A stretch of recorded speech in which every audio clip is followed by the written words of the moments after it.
again, really the importance of encouraging them to do that. And it's a way to develop imagination.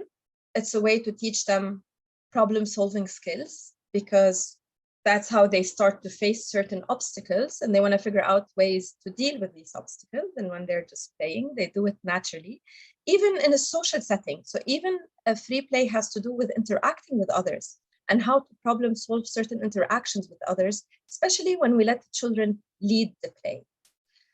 Something also to keep in mind is that children who are encouraged to express themselves and play freely tend to grow up with less anxiety, less stress, more healthy relationships, and better emotional intelligence overall. So that's very important to start with.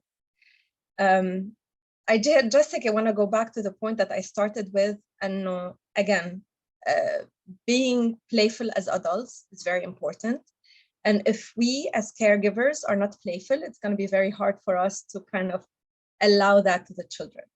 It's an invitation that I may repeat later on.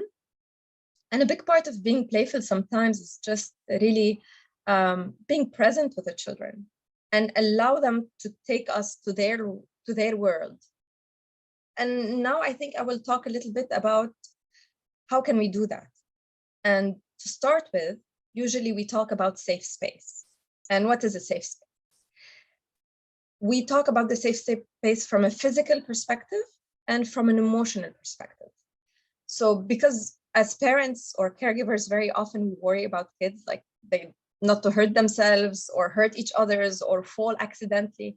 So sometimes having a space where kids can climb and jump, be messy, be loud, do whatever they want is important, without us having to worry about all the details. So setting a room or even a corner or a table where kids can be messy plays a big role in setting a safe space. It gets into all the details of, child-proofing a room, to being more creative about some parents, for example, they dedicate a room for toys and for play, and they allow one wall in that room for the kids to draw on it. And they think it's okay, we'll just paint it in a few years. Things like that plays a major role for the kids to feel that they have the space to express themselves. No, otherwise parents will be, no, don't, اصحى, لا, ما تضج, ما تعيط, ما تخبط, ما تنط. Sometimes even, for example, for us, the neighbor that lived under us at some point was getting annoyed by my daughter jumping all the time. So we had to figure out a way, okay, we need to get mats. We need to make a place that this is where you can jump as much as you want, because we're not going to tell her don't jump or don't run. Even kids who have emotional regulation issues or hyperactivity, it's important for them to have a corner where whenever they're angry, they can go and shoot the ball there, or they can go and shout there, or jump, or whatever that is. So it's letting it all out space. And from the emotional perspective, a safe space is where a child feel that they can do whatever they want without being judged.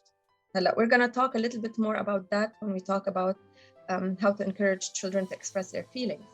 But to start with, We have a lot of okay. yeah.